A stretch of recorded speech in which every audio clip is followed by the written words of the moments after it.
මේ ෆුට්නෝට් මේ තුන්දෙනාම ෆුට්නෝට් ඔතන. හරි. අඩු ගානේ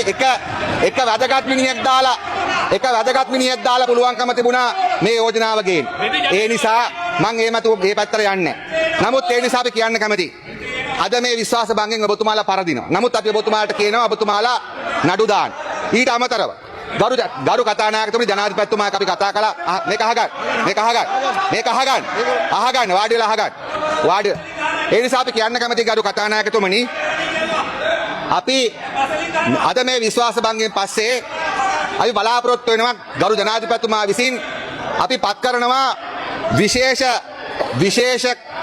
කොමිෂන් සභාවක් ජනාධිපති විමර්ශන කොමිෂන් සභාවක් අපි පත් කරනවා. හරිද? අපි ජනාධිපති විමර්ශන කොමිෂන් සභාවක් පත් කරනවා. ඒ විශේෂ ජනාධිපති කොමිෂන් සභාවල තිබෙන විශේෂත්වය තමයි නෑ. ඒක ඕගොල්ලෝ කැමති වෙන්න එපා. ඒ නිසා විශේෂ ජනාධිපති කොමිෂන් සභාවක් දානවා. එතකොට ඒකට පත් වෙන්නේ කරු කතානායකතුමනි දැනට ඉන්න ශ්‍රේෂ්ඨාධිකරණයේ විනිශ්චයකාරවරු විශ්‍රාම ගියාය නෙමෙයි. ඒ නිසා අපි ඔබතුමාට කියනවා මෙහෙමයි 2009 ඉඳලා කරු කතානායකතුමනි ගල් ලඟුරු ගේනවා මං හිතන්නේ 9450ක විතර. 9465ක් ගෙනත් තිබෙනවා. ඒ 465න් 452ක් ගෙනත් තියෙන ඕගොල්ලෝ අපේ කාලේ ගෙනත් තියෙන 13යි. අපි මේ ඔක්කොම බලමු. ඔක්කොම බලලා වැරදිකරු වුණොත් හරිද? වැරදිකරු වුණොත් ඕගොල්ලෝ හිර යන ලෑස්තිද? ඒ නිසා විශේෂ ජනාධිපති කොමිෂන් සභාව පත් කරනවා. ඒ ජනාධිපති කොමිෂන් සභාවට දැනට සිටින ශ්‍රේෂ්ඨාධිකාරී විනිශ්චයකාරවරුන්ගෙන් සමන්විත කොමිෂන් සභාවක් එන්නේ.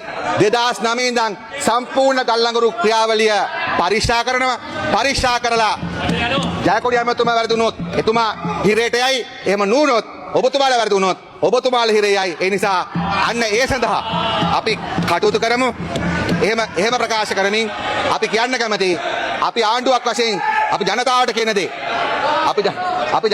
දේ තමයි කරු කතානායකතුමනි අපි ජනවරමට අදාළව දීලා තියෙන විශ්වාසය එක වචනකින් එක දශමකින් අපි පළුදු කරන්නේ අපි ජනවරම රකින්නවා. ඒ ජනවරම රැකීමේ උත්සාහයක් තමයි අපිට තිබෙන්නේ. ඒ නිසා අපේ ඇමතිවරයාට විරුද්ධව බොරු චෝදනා ඉදිරිපත් වුණාම අපි ඒකට විරුද්ධව කටයුතු කරනවා.